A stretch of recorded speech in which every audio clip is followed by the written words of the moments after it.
What is going on, everybody? This is Gabriel Jones giving you a drop of sun any chance I get, and I am so thrilled that we are wrapping up June. You might notice some drastic changes to the setup. That's because I got myself a brand new bed.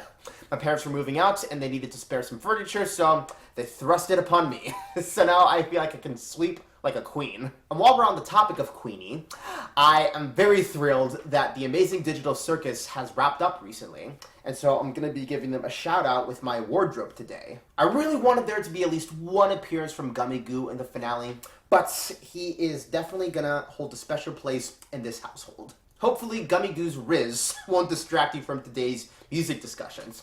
And we have some interesting ones on the plate. A new album has been dropped by a beloved folk artist, and the singles that we have for today are truly interesting. And as always, we have our artist on the rise, which I gotta say was a pretty difficult decision this time. Before we proceed though, I want to remind everyone to leave a like on this video because it really boosts my video and the algorithm, and be sure to subscribe so that you can catch more content like this. With that out of the way, let's now jump into the action. Be sure to grab a nice bag of candy because the sun is up for the sum up.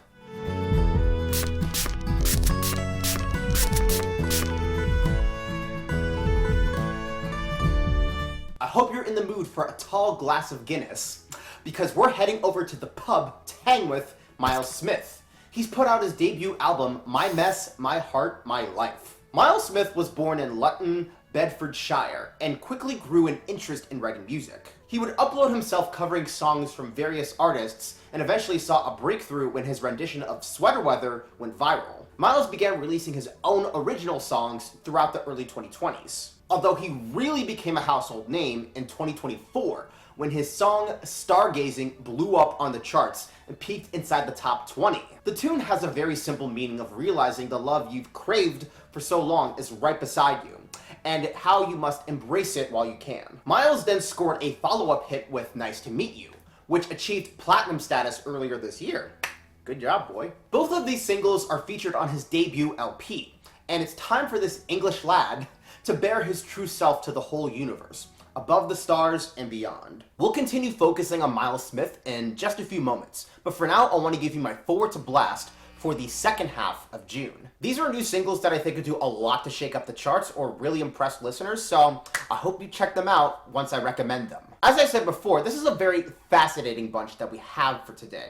It really feels like these singles pound you in the face as they play, so I'm really excited about this. So let's get right into it. Without further ado, here is my four to blast. The first song we're talking about is Year of the Horse by Aly and AJ. Call me Phil Diffie, because I'm traveling back in time to the 2000s with Aly and AJ. I always loved hearing their songs on Disney Channel as a kid, rocking out to Chemicals React and whoa. It appears they're taking a country route with their new single titled Year of the Horse. The song shows the two sisters vowing to make serious changes to their lives. They evoke the Chinese zodiac, the horse, which fascinatingly began in February of this year. Aly and AJ feel the need to be proactive and determine the best plan of action for self-improvement. The sound is able to create a tranquil feel with its acoustic guitars, delicate drums, and pianos blending together. It almost feels like staring out into an open field as the breeze rushes behind you and you contemplate the evolution you wish to go through for the next 12 months.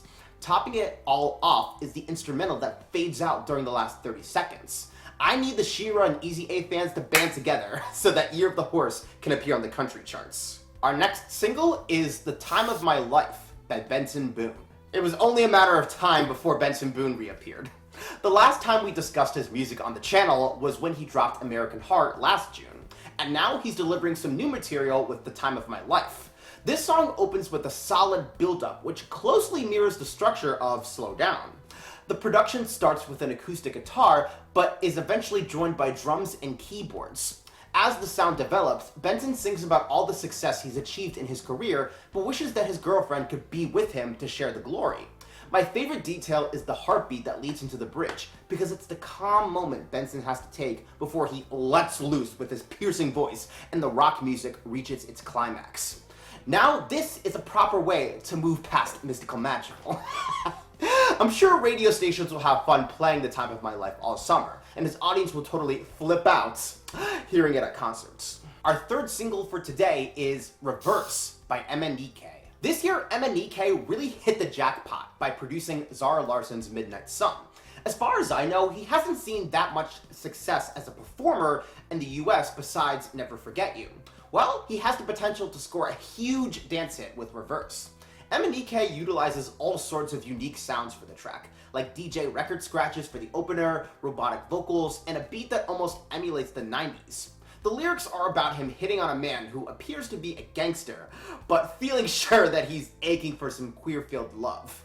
The song contains one of the catchiest choruses you will hear in a dance song all year. Of course, MNEK shows off his powerful voice, belting on the final chorus to show off that joy within him. As Pride Month comes to a close, it would be a great idea for people to wrap up the month with a fun and gay-friendly tune. Reverse can fulfill that easily. The final song in the For to Blast today is That Guy by Tyler, the Creator. So far this year, hip-hop unfortunately hasn't been seeing that much prominence on the charts, but we could see that change soon thanks to Tyler, the Creator. Our bionic boy is back with That Guy. This is actually a freestyle he did in 2024 that he's now releasing as its own single. But even then, I can't resist praising how energized this is. Tyler spends the track bragging about how on top of his game he's been lately, mentioning the success of Chromacopia, showing off his stylish Chuck Taylors, and threatening to buy someone's apartment building so he can evict them.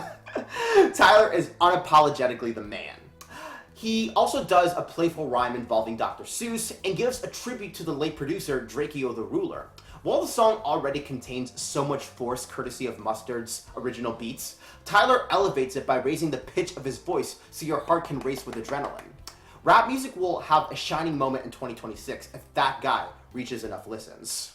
Be sure to give each of those songs a listen because I think they could do a lot to wow you. I feel like we haven't been seeing too many songs that could become potential blockbuster hits during the summer, but I think we're really starting to see that come into fruition. Seriously, imagine everybody going nuts when they hear Benson Boone singing The Time of My Life at live shows. It's going to be something for sure. But with that now out of the way, we can return to discussing Myles Smith's My Mess, My Heart, My Life. It's interesting to be taking a look at another folk album this year.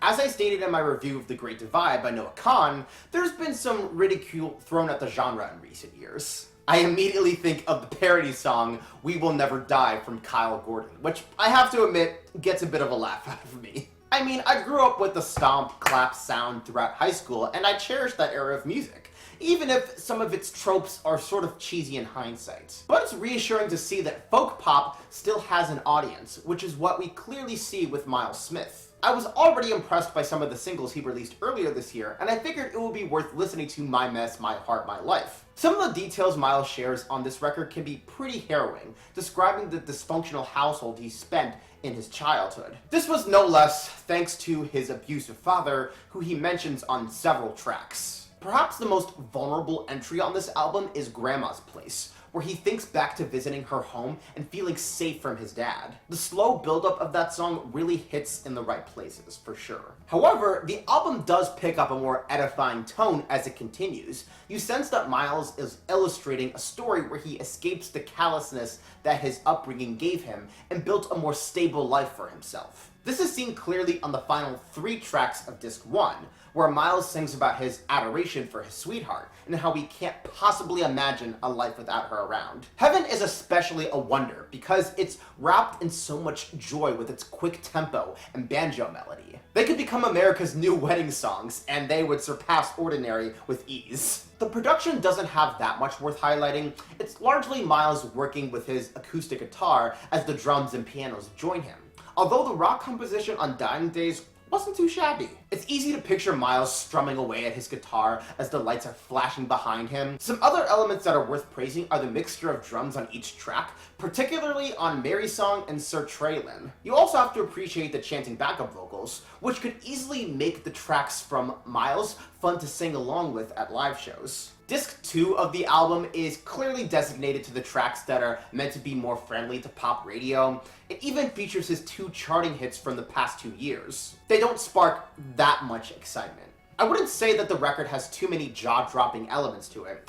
Folk pop is a subgenre that I've seen done in so many ways by this point. But as I said before, Myles Smith is always a pleasant artist to listen to, especially when you're cruising along in your car. He can ignite a feeling of closeness between two people, and that's perhaps what's given him his success. And honestly, I wouldn't mind seeing this lad stick around. Yeah, not the most exciting album in the world, but it is very harmless, and he is able to pull off some neat tricks here and there. It'll surely make you want to hit up a pub with Myles and perhaps talk about your life with him. Now, to close out this video, like always, I'm gonna give you my artist on the rise for the second half of June. This is a fairly new artist who's been releasing singles for quite a while now, but I think they have what it takes to become a superstar. I have to admit, this was a very hard 2 weeks to pick my artist on the rise, but I think I landed on someone that you guys will really get a kick out of. So let us get right into that. My artist on the rise for the second half of June is Bonnie Kemplay. Bonnie Kemplay is a Scottish alt-pop singer who grew up in Edinburgh. Born with the last name Higgs, she's been practicing music ever since she was a little kid, and even won the BBC Music Introducing competition in her home country. Her earliest single was from 2019. Going through Bonnie's catalog, I hear a girl who knows how to create a sound of peace. She's good at putting the listener in a soft state with just an acoustic guitar and a few spare instruments. She's even drawn a few comparisons to Clairo, who's been quite popular in the States. Just last week, Bonnie published her EP, Beginners, and the title track is worth giving a listen. It shows the performer falling for someone easily, and the composition illustrates the bliss going on through her mind.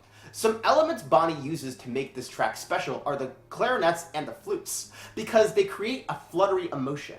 Beginners feels like it belongs in a movie, as do all the other songs on her EP. So if you have an appetite for alternative pop, then Bonnie Kemplay would be right up your alley. Yeah, I'm starting to grow pretty fond of Bonnie Kemplay's music, and you guys definitely need to give her a chance. The beats may not be as hard-hitting as MNEK, but I can assure you that they will please your eardrums. But with all of that, we are pretty much wrapped up.